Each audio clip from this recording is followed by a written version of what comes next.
So it works like this. As we talk about this vortex of creation, must be annoying. It just has to be to someone who is really reality-based.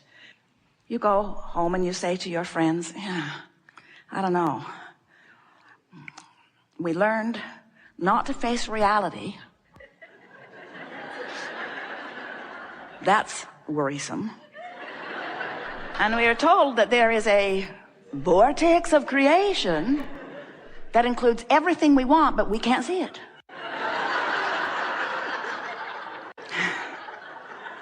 It was a little like smoke and mirrors. And then we were told that if we would feel for it, because we can't see it or hear it or smell it or taste it or touch it, if we would feel for it, we would feel better. And that when we feel better, then it would come.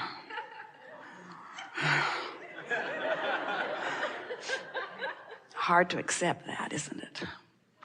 But if you will play our silly game just for a little while, what you will discover is that you are vibrational beings first and foremost. And that the vibration of your being has two vantage points. So good when you get this. Two vantage points. The vantage point of what you're focused upon right now, what you're talking about, what your attitude is, what your mood is, whatever you're focused upon, that's a vantage point. It's you focusing. And then there's the vantage point of the source within you, who existed before your birth and who has been expanding ever since you've been here in this physical body, becoming the equivalent of every request, no matter how big or small you consider it to be, all of the days of your experience. So here is this vibrational being that is playing off of you, playing off of the physical you all day, every day, all day, every day. And you can tell by the way you feel how well it's playing. If you are having a joyful moment, there is no vibrational difference between you and you. You are so in sync. You're in this physical body, but you have set up no vibrational hindrance or resistance. And so you've got full flowing of the wholeness of all that you are flowing through you in this moment. And you're clear-minded, you're on point, you're vital and alive. Your mind is clicking, your body is clicking, the cells of your body are benefiting. You are thinking of things just at the right time. Your timing is exceptionally good. The lyrics to the song you are writing are flowing through you. The music is moving through your body in a remarkable way. The intelligence that you have been seeking, the mass consciousness that surrounds you, is now actively available to you, and the ideas will flow to you now. And even more important than any of that is that your rendezvous point with all aspects of the universe, whether it is thought or behavior of others or conversation with others or people in traffic or the way people treat you in the financial world or the way your waiter treats you, everything that you rendezvous with hinges upon your vibrational relationship with you, you see.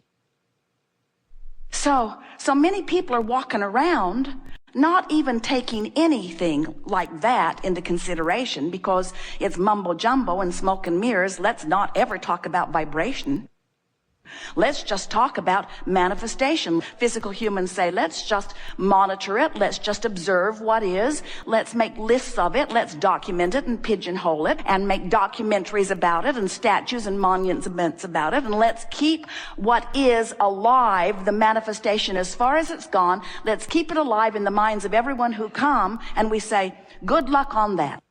Because those new ones coming in have a whole different vibrational mindset because they are up to speed with everything that you've been asking for. They're born MP3 ready. They are born understanding that they are vibration much more than you who have been focused upon the physical reality for so long.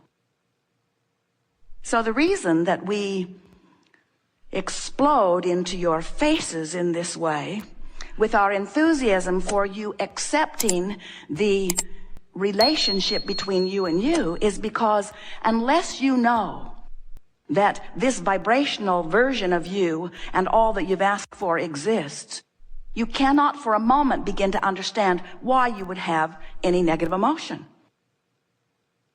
A woman said to us one day, Abraham, my lover left and now I'm sad. And we said, no, you're not. And she said, Abraham, my lover left and now I am sad. And we said, no, you're not. She said, Abraham, I thought you were infinite intelligence. I wasn't sad, my lover left, and now I'm sad. I'm sad because my lover left.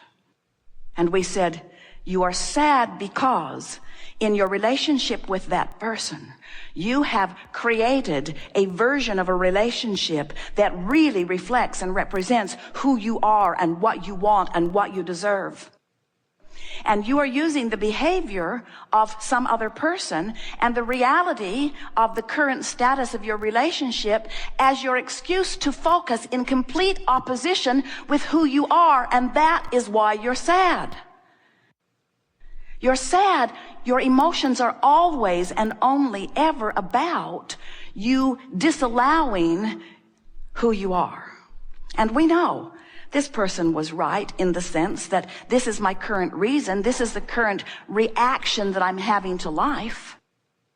But we want to suggest to you that while it is the most normal thing in the world to live in your world and to interact with those around you and to react or respond to what is happening, that if you will decide, rather than to be reactive, to be proactive, rather than react to what's happening, to let what happened cause you, and it will automatically, to take the bounce, because when you know what you don't want, you know what you do want every single time. There is this vibrational law that says, to the degree that you don't want it, there is an equal degree to which you do want it. In other words, if you sort of don't like that, you sort of want something. But if you really, really, really don't like that, then you really, really, really, really want something. It is always an equal and proportionate vibrational bounce. And if we can convince you today that the larger part of you took the bounce, became rich, became clear, became healthy, became loved, became a lover, became clear-minded, became responsive to life, became valuable to your world. If you can hear us when we say that did happen, and that every bit of negative emotion that you feel is because you didn't let it happen for you yet, then you'll know what your guidance system is telling you. Where you stand in every moment in relationship to who you have become. And those are the words that we really want you to hear. To who you have become. Not to a standard that someone else has set. Not even to the standard that you held when you made the decision to come, because it has evolved much further since you got here. To the standard of who you have become. And anything less than that will not feel good to you.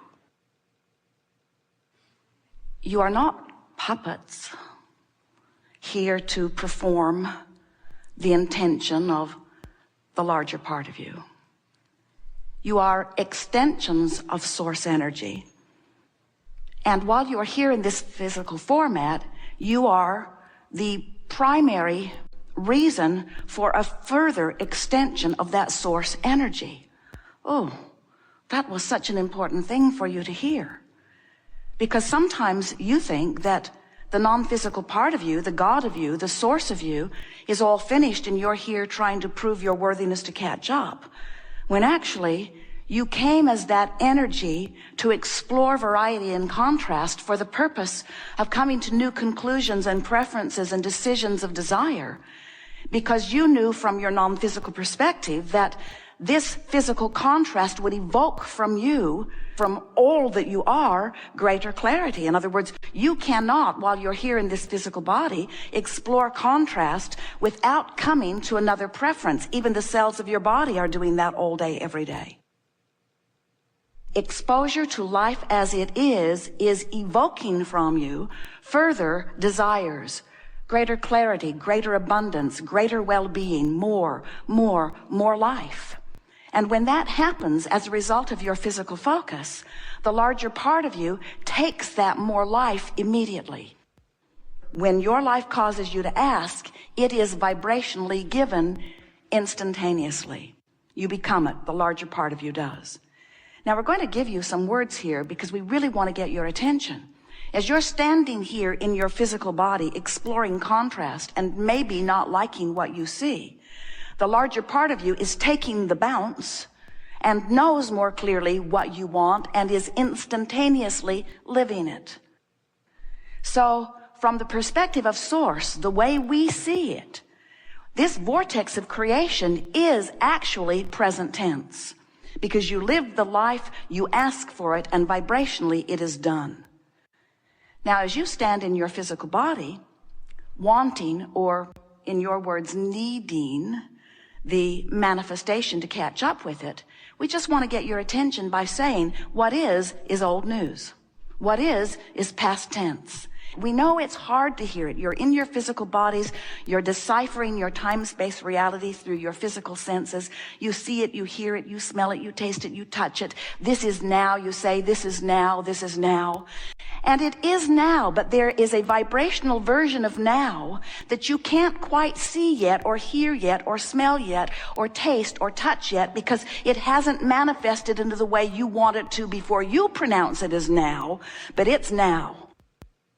It's now, and it's real, and the Source within you is being it.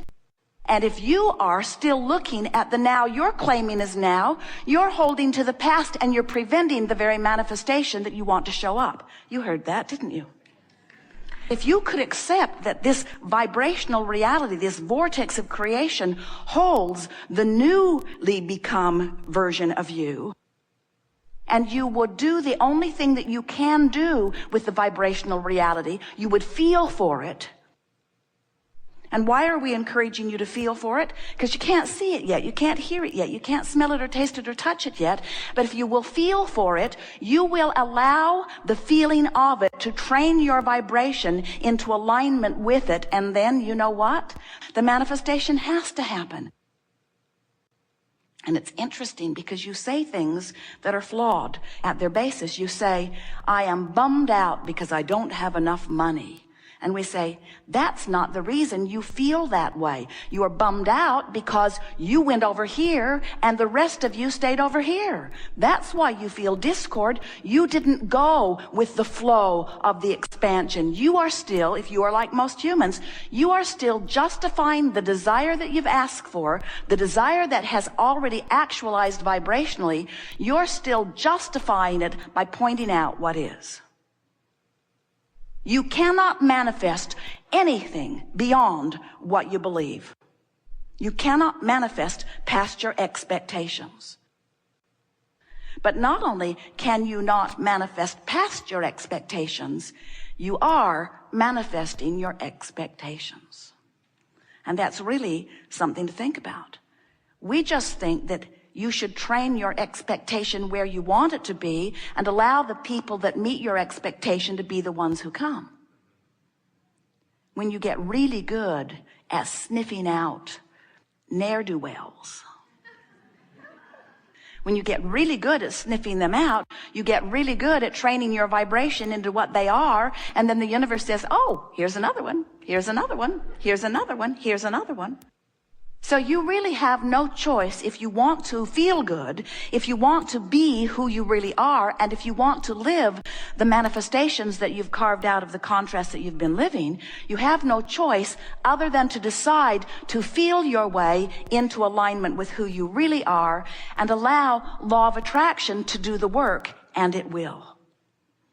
If you will give up your futile effort at controlling the uncontrollable and focus on controlling what you can control, which is the direction of your thought and therefore your mood, what you will begin to discover is, as you feel for the feeling of something you can't see yet, in time, and in a very short time, the evidence of it will be seeable.